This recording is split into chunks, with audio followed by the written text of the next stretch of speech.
Gusto mo bang umunlad? Gusto mo bang maging successful in life? Here's the craziest secret in the Bible. Don't ask God for money. Ask Him for wisdom. Because that's exactly what Solomon did, and he became the wealthiest man in his generation.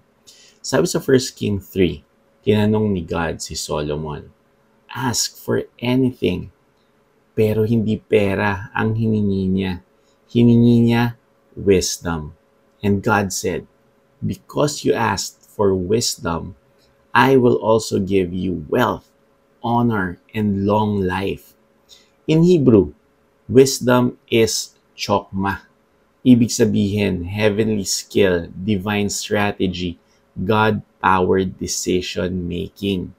Ibig sabihin, wisdom attracts wealth. Wisdom multiplies resources. Wisdom blesses nations. Solomon wasn't wealthy because he chased riches.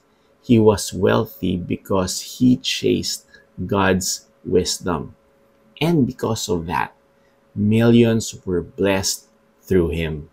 When you seek wisdom today, God doesn't just bless you, He blesses everyone connected to you. So today, don't just pray for money, pray for wisdom, God's wisdom. Declare this, my friend. Lord, give me wisdom and use me to bless many. Comment mo dyan, I choose wisdom. Like, subscribe, and share para mas maraming Pilipino ang matutong humingi ng wisdom that creates wealth. Blessed to be a blessing. God bless.